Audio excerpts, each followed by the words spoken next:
Good afternoon everyone. Welcome back to my channel learn and lead with Dona. इस वीडियो में हम लोग कुछ इम्पॉर्टेंट इंडियन पॉलिटी का कुछ क्वेश्चंस हम लोग देखने वाले हैं, ठीक है। जो कि बहुत ज़्यादा चांस बन रहा है कि आप लोगों का जो Bodoland university BEd entrance and MEd entrance exam होने वाला है 16 ऑफ अगस्त को, ठीक है। तो इसमें पूछे जाने वाले हो सकते हैं, ठीक है ना, चांसेस बहुत ज़्यादा हो रहा है, ठीक है। मैंने प्रीवियस ईयर क्वेश्चंस को भी अच्छे से एनालाइज किया, उसके बाद ये सब क्वेश्चंस मैं अच्छे से लेके आई हूँ विद एक्सप्लेनेशन, ठीक है। अच्छे से मैं एक्सप्लेन भी करने वाली हूँ। चलिए शुरू करते हैं इस वीडियो को। पहला क्वेश्चन हम लोगों का बन रहा है, in addition to Assamese which other language from the state is included in the 8th schedule of the Indian constitution, ठीक है। बोला गया है कि एसएमएस लैंग्वेज के साथ इनमें से कौन सा और एक लैंग्वेज बन रहा है जो कि 8th शेड्यूल में इंक्लूडेड है, ठीक है। जो लैंग्वेज 8th शेड्यूल में इंक्लूडेड है, कौन सा हो जाएगा हम लोग का? बोरो, ठीक है। यहाँ पे देखिए, ओरिजिनली जो 8th शेड्यूल जो था, ठीक है ना, मतलब जो है हम लोग की इंडियन कॉन्स्टिट्यूशन में 8th शेड्यूल में ओरिजिनली 14 लैंग्वेजेस ही इंक्लूडेड था।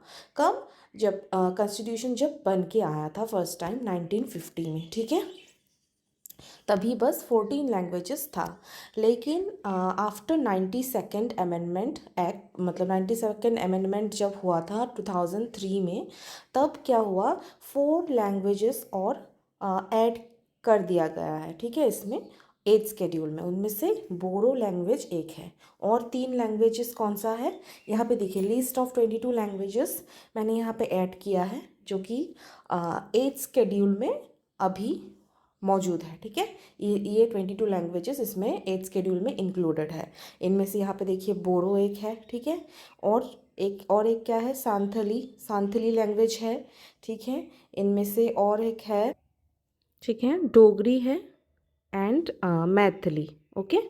बोरो, मैथिली, डोगरी एंड सांथली, ये 92nd अमेंडमेंट 2003 के बाद ये 4 भी ऐड कर दिया गया। तो टोटल अभी 22 लैंग्वेजेस है हम लोगों के 8th शेड्यूल में, इंडियन कॉन्स्टिट्यूशन के 8th शेड्यूल में, ओके।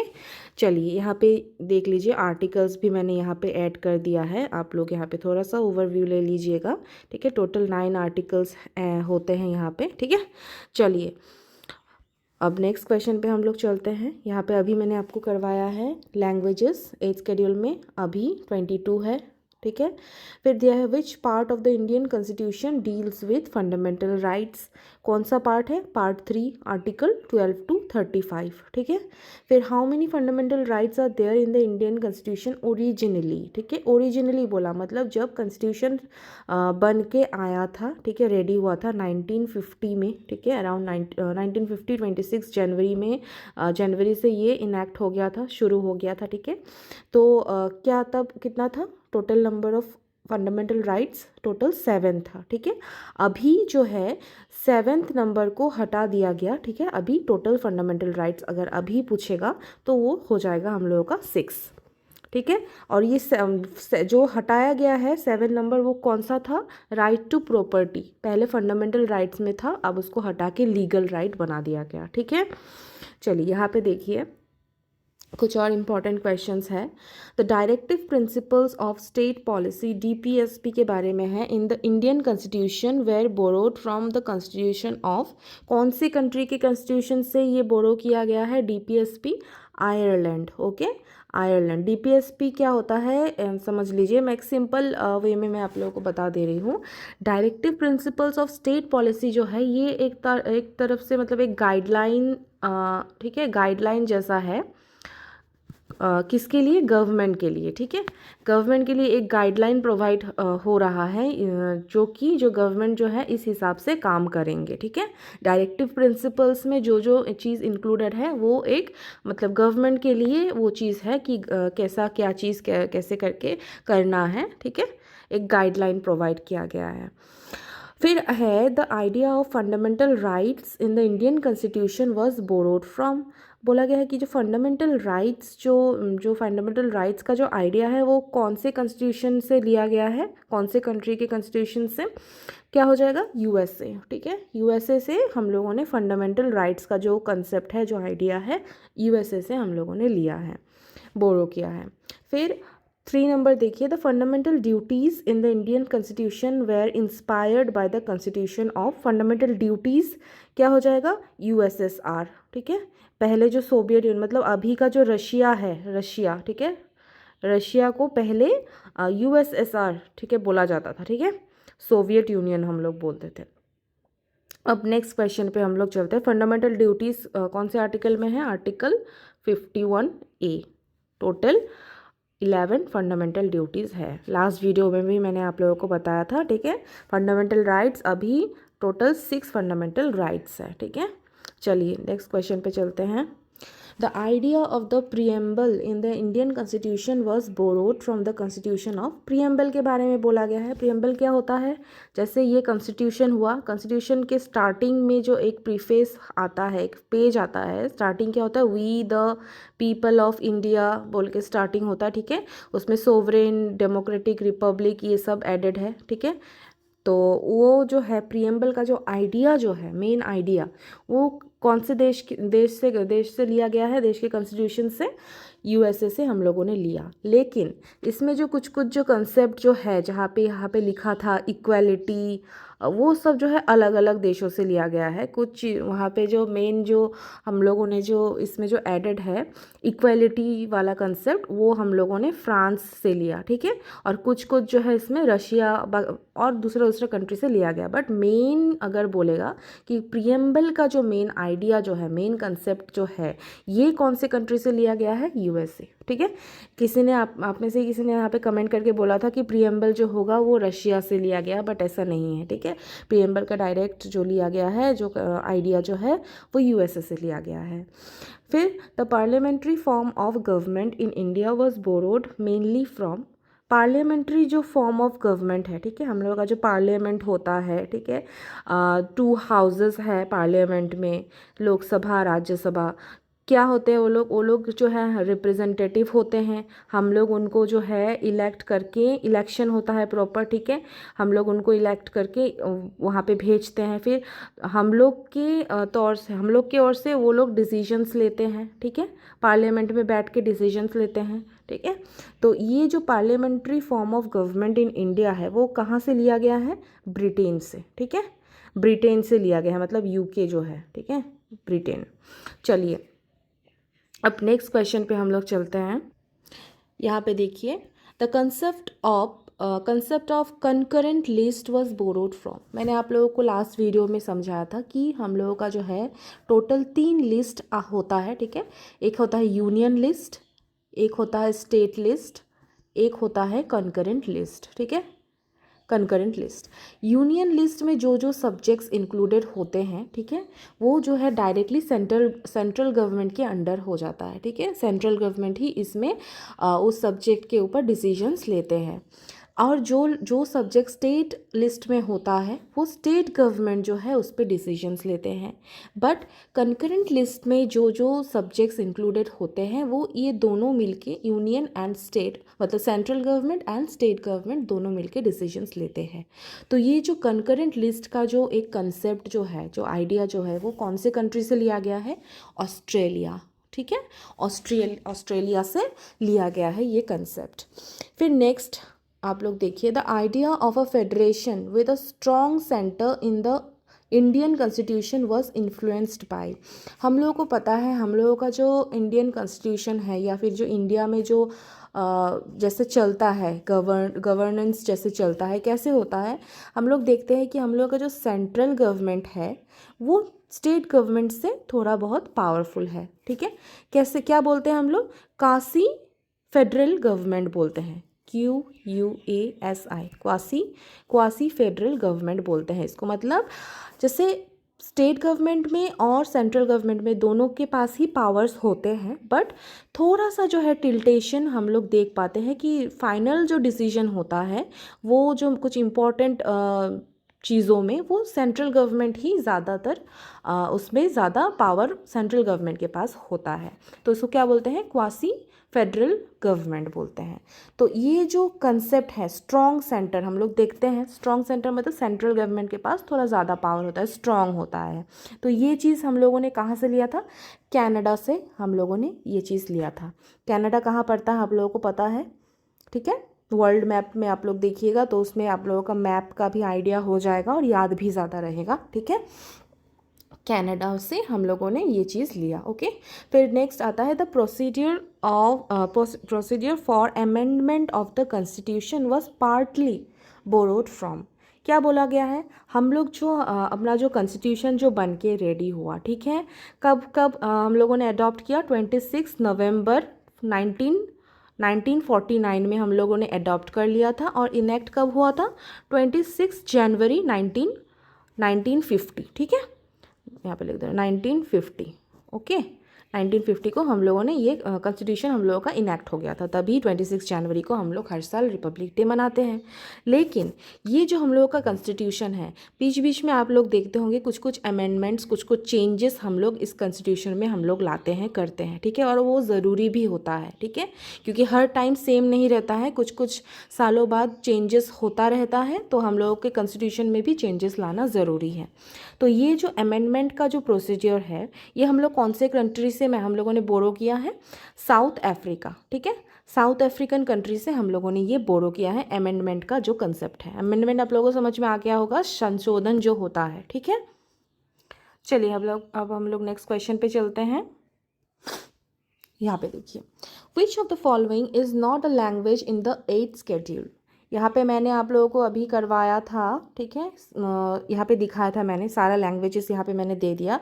आप लोग यहाँ से स्क्रीनशॉट लेके भी आप लोग रख सकते हो, ठीक है, नोट्स अच्छे से थोड़ा सा रिवीजन करोगे। यहाँ से भी क्वेश्चन पूछे जाते हैं कि कौन सा इसमें से लैंग्वेज है। ज़्यादातर आप लोग बोरोलैंड यूनिवर्सिटी में बैठने वाले हो एग्ज़ाम के लिए, तो बोरो लैंग्वेज से रिगार्डिंग आ सकता है। एंड यहाँ पे कौन सा आर्टिकल हो गया, फिर कौन सा अमेंडमेंट के थ्रू बोरो लैंग्वेज को एंटर किया गया, ठीक है, तो ये भी पूछा जा सकता है। तो यहाँ पे मैंने आपको करवाया है, यहाँ पे देखिए, एक मिनट, यहाँ पे तो कौन सा लैंग्वेज यहाँ पे नहीं है, राजस्थानी लैंग्वेज जो है 8th शेड्यूल में नहीं है, ठीक है। बाकी लैंग्वेजेस है, जो जो लैंग्वेजेस है आप लोग देख लीजिएगा। नेक्स्ट यहाँ पे है विच of the following pairs is correctly matched. कौन सा यहाँ पे करेक्टली मैच हुआ है, मतलब क्या दिया है, जो कंसेप्ट दे दिया है, जैसे डीपीएसपी, फंडामेंटल राइट्स, और कौन से कंट्री से बोरो किया गया है वो कंट्री का नाम दिया है, ठीक है। तो ये आप लोगों को चेक करना है ये करेक्टली मैच कौन सा हुआ है, ठीक है।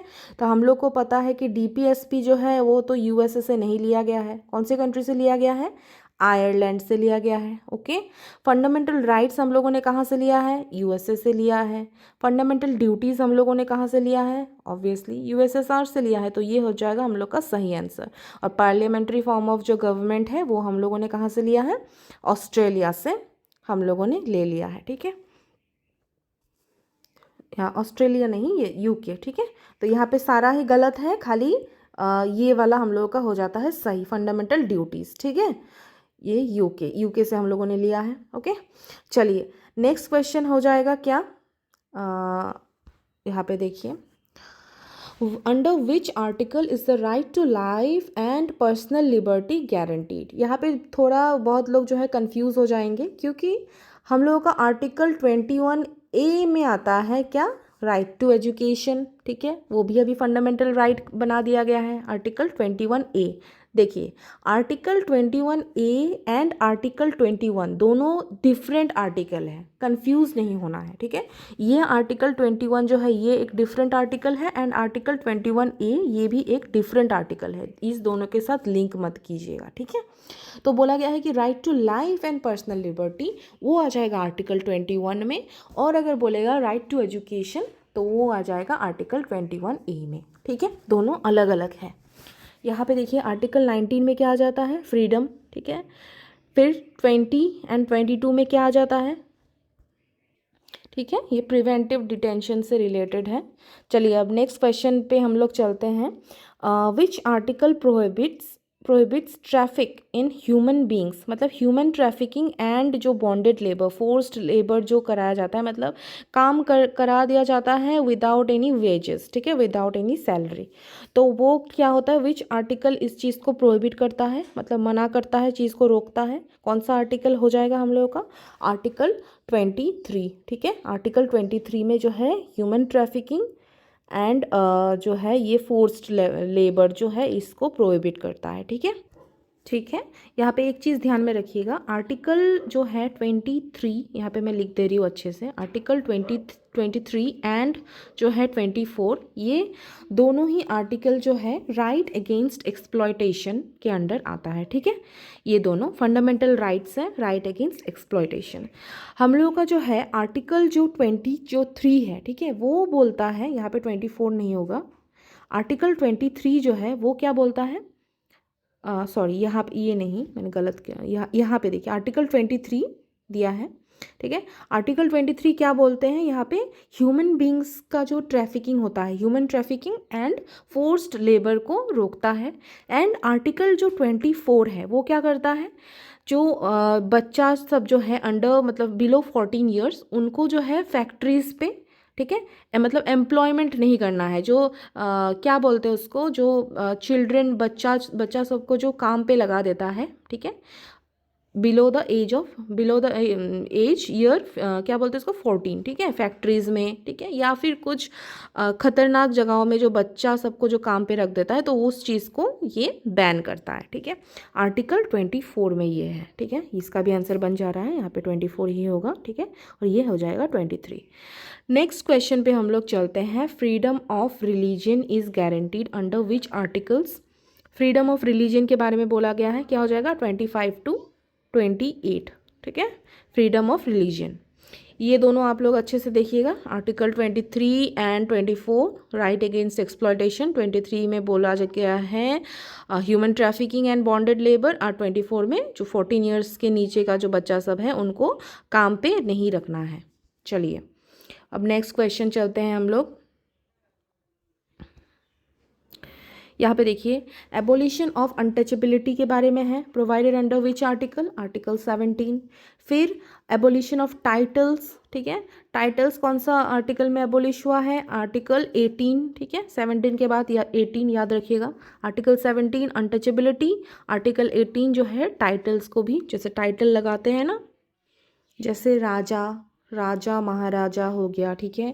फिर हम लोगों का जो यहाँ पे जो नेशनल ऑनर्स जो देते हैं, भारत रत्न दे दिया गया, या पद्मश्री, ठीक है, तो उसमें जो है वो गुड वर्क के लिए दिया जाता है, ठीक है, वो मतलब नाम के आगे या नाम के पीछे आप लोग नहीं लगा सकते हो, मतलब जैसे भारत रत्न रवि कुमार दास ऐसा करके आप लोग नहीं लगा सकते हो, ठीक है, तो उसी चीज़ को जो है प्रोहिबिट करता है, ठीक है, आर्टिकल 18। समझ में आ गया होगा आई होप, ठीक है। चलिए यहाँ पे देखिए, right to freedom includes which of the following, ये क्वेश्चन देखिए, right to freedom includes which of the following, क्या क्या होगा राइट टू फ्रीडम के under, freedom of speech and expression हो जाएगा, ठीक है, फ्रीडम ऑफ असेंबली भी होगा, फ्रीडम टू फॉर्म एसोसिएशन भी होगा, ठीक है, तो सही आंसर हम लोग का ऑल ऑफ द हो जाएगा, ठीक है। आर्टिकल 19 के अंडर टोटल कितने आर्टिकल्स है, ठीक है, टोटल 6 जो है आर्टिकल 19 के अंडर सब क्लॉजेस है, ठीक है। क्या क्या है वो हम लोग थोड़ा सा देख लेते हैं। पहला तो हम लोग का आ जाएगा फ्रीडम ऑफ स्पीच, ठीक है, freedom of speech and expression. फिर असेंबली वाला आ जाएगा, एसोसिएशन मतलब असेंबली आप कर सकते हो, ठीक है, फ्रीडम है आप लोगों का, मतलब हम सभी का। फिर फ्रीडम टू फॉर्म एसोसिएशंस, हम लोग एसोसिएशंस बना सकते हैं, यूनियन हो गया, क्लब्स, ठीक है, बना सकते हैं। फिर movement, right to move freely across India, हम लोग इंडिया में, ठीक है, इंडिया के बाहर नहीं, उसके बाहर तो हम लोग को वीज़ा वगैरह चाहिए होगा, इंडिया में हम लोग कहीं पे भी, ठीक है, फ्रीली मूव कर सकते हैं, ये हम लोगों का राइट है।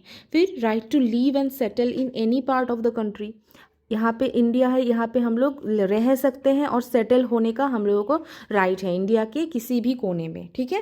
फिर प्रोफेशन आ गया, right to practice any job, trade और बिजनेस, हम लोग को राइट है हम लोगों के मनपसंद बिजनेस, ट्रेड और कोई भी जॉब को करने का, ठीक है। तो हो जाएगा टोटल कितना है, 6 सब क्लॉज है आर्टिकल 19 के अंडर, ठीक है, कंफ्यूज नहीं होना है। आर्टिकल 19 जो है one of the 6 fundamental rights है, ठीक है, फंडामेंटल राइट्स है। एंड आर्टिकल 19 के अंडर 6 सब क्लॉज है, ठीक है, ठीक है, मतलब छोटे छोटे और राइट्स दे दिया गया है, आप ऐसे समझ लीजिए।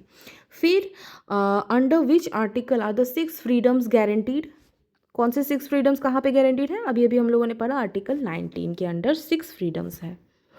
चलिए यहाँ पे देखिए कुछ इंपॉर्टेंट सा मैंने यहाँ पे ऐड किया है, फंडामेंटल राइट्स सारा मैंने ऐड किया है। राइट टू इक्वालिटी कौन से आर्टिकल से आता है, कौन से किस किस आर्टिकल के बीच से होता है, देखिए यहाँ पे 14 to 18 के बीच में, 14 से 18, ठीक है। फिर राइट टू फ्रीडम 19 से 22, राइट अगेंस्ट एक्सप्लॉयटेशन हम लोगों ने अभी पढ़ा 23, 24। Right to freedom of religion, मतलब आप लोगों को राइट है, आप लोग कोई भी रिलीजन जो है प्रोफेस कर सकते हो, ठीक है। ऐसा कुछ नहीं है कि आप लोग जैसे एक रिलीजन में पैदा हुए हो तो आप लोगों को राइट है कि आप लोग अगर चाहो तो आप लोग दूसरे रिलीजन में कन्वर्ट हो सकते हो, ठीक है, ऐसे दूसरे से तीसरे पे कन्वर्ट हो सकते हो ऐसे करके, ठीक है। तो फिर 5th नंबर में देखिए यहाँ पे आ गया है cultural and educational rights 29 to 30, ठीक है। फिर यहाँ पे देखिए right to constitutional remedies article 32, ठीक है, इसको ही बोलते हैं क्या, यहाँ पे देखिए फंडामेंटल राइट्स जो है जस्टिसेबल है, ठीक है, और जो है available to all citizens and some to non citizens also, मतलब कुछ कुछ जो है इनमें से सारे सिटीजन्स, इंडियन सिटीजन्स के पास तो होते ही है फंडामेंटल राइट्स, बट इनमें से कुछ कुछ जो है फॉरेनर्स को भी होता है, जैसे फॉरेनर्स कुछ लोग जो फॉरेनर्स सब जो हम लोग के कंट्री में घूमने आते हैं, ठीक है, तो वो लोग को भी कुछ कुछ यहाँ से राइट्स मिल जाते हैं, जैसे राइट टू इक्वालिटी हो गया, ठीक है, फ्रीडम, ठीक है, राइट्स अगेन एक्सप्लॉयटेशन से भी मिलता है वो लोग को राइट, ठीक है, ये सब राइट वो लोग को मिलता है, ठीक है। फिर हम लोग का आ जाता है article 32, heart and soul of Indian constitution, doctor BR Ambedkar ने बोला है, ठीक है, डॉक्टर BR अम्बेडकर ने heart and soul of Indian constitution, क्यों, क्योंकि देखिए यहाँ पे आर्टिकल 32 के अंडर क्या क्या आता है, देखिए रिट्स, ये सब जो रिट्स है आप लोग जो है इसके थ्रू आर्टिकल 32 के थ्रू आप लोग डायरेक्टली क्या कर सकते हो, सुप्रीम कोर्ट जो है विजिट कर सकते हो, ठीक है, सुप्रीम कोर्ट आप लोग जा सकते हो। कैसे, जैसे आप लोगों का अगर इनमें से कोई भी फंडामेंटल राइट्स अगर वायलेट हुआ, ठीक है, तो आप लोग क्या करोगे, कर सकते हो, अगर कोई भी नहीं सुन रहा हो तो आप लोग डायरेक्टली सुप्रीम कोर्ट मूव करो, ठीक है, डायरेक्टली सुप्रीम कोर्ट को बोल सकते हो कि ऐसे हम लोगों का जो है फंडामेंटल राइट जो है ये वायलेट हो गया है। पहला देखिए यहाँ पे हेबियस कॉर्पस इशू होता है, सुप्रीम कोर्ट इशू करता है, प्रोड्यूस द बॉडी, मतलब जो इलीगल जो डिटेंशन हो गया, मतलब क्या होता है उसमें, अरेस्ट करने, जब कोई अरेस्ट होता है कोई आदमी, ठीक है, पुलिस अरेस्ट कर लेता है तो विद इन 24 आवर्स जो है उसको मजिस्ट्रेट के सामने शामिल करना होता है, पेश करना होता है, ठीक है, मजिस्ट्रेट के सामने। तो ये जो है एक राइट, अगर नहीं शामिल करेगा तो उसका मतलब क्या है, उनका फंडामेंटल राइट वायलेट हो जाएगा। तब क्या होता है, बोलता है produce the body, habeas corpus, okay. फिर आता है मैंडमस, फिर प्रोहिबिशन, ठीक है, ये सब आप लोग देख लीजिएगा, ज़्यादातर हेबियस कॉर्पस के बारे में ही पूछा जाता है, या फिर इनमें से कुछ दे देगा नाम, ठीक है, आप लोगों को पूछेगा कि यहाँ पे ये इनमें से कौन सा जो है रिट्स है, ये सब रिट्स का नाम आप लोग थोड़ा सा ध्यान रख दीजिएगा, थोड़ा मीनिंग यहाँ पे देख लीजिएगा, ठीक है। फिर यहाँ पे देखिए this rights can be suspended during national emergency except article 20 and 21, मतलब यहाँ पे देखिए क्या दिया गया है कि बोला गया है जब इमरजेंसी लगता है, नेशनल इमरजेंसी जब लग गया ड्यूरिंग वॉर, ठीक है, वॉर हो गया, ठीक है, वॉर छिड़ गया, ठीक है, तो उस टाइम में जो क्या होता है नेशनल इमरजेंसी लगता है, ठीक है, तो उस टाइम में सारा हम लोग को पता है नेशनल इमरजेंसी के टाइम में हम लोग का फंडामेंटल राइट्स भी नहीं रहता है, छीन लिया जाता है, हम लोग को बोला जाता है कि घर में रहो, ठीक है, घर के अंदर रहो, फ्रीली आप लोग मूव नहीं कर सकते हो, कुछ नहीं कर सकते हो, ठीक है। लेकिन इनमें से जो है 2 आर्टिकल्स को छोड़ के सारा आर्टिकल्स सारा जो राइट्स है वो छीना जाता है। कौन सा 2 आर्टिकल हम लोग के पास फिर भी होता है, यहाँ पे देखिए आर्टिकल 20 and 21। 21 तो आप लोग को पता है राइट टू लाइफ, ठीक है, राइट टू लाइफ आपके पास होता है, लाइफ आपका कोई नहीं छीन सकता, जितना भी इमरजेंसी आ जाए, कुछ भी आ जाए, आपका राइट टू लाइफ आपके पास है, लाइफ जीने का जो आपको हक है, ठीक है। एंड आर्टिकल 20, मतलब आर्टिकल जो 20 है उसका मतलब क्या होता है, आपको कोई एक क्राइम आपने किया, आपको एक बार सज़ा मिल गया, ठीक है, सेम क्राइम के लिए आपको 2 बार सज़ा नहीं मिल सकता, इससे आपको बचाता है, ठीक है। ये आपका राइट है, मतलब आपने एक बार कुछ क्राइम किया, आपको एक ही बार सज़ा मिलेगा, उसका डबल सज़ा नहीं मिल सकता, ठीक है। जितना आपने क्राइम किया उस हिसाब से ही आपको सज़ा मिलेगा, ओके। तो ये सब मैंने आप लोगों को समझा दिया। आई होप आप लोगों को समझ में आ गया होगा, ठीक है। तो प्लीज़ अगर वीडियो इन्फॉर्मेटिव लगे तो प्लीज़ लाइक कर दीजिएगा, ठीक है। शेयर कीजिएगा अपने फ्रेंड्स के साथ, फैमिली मेम्बर्स के साथ, and learn and lead with Dona को सब्सक्राइब कर लीजिएगा। मिलते हैं हम लोग नेक्स्ट वीडियो में।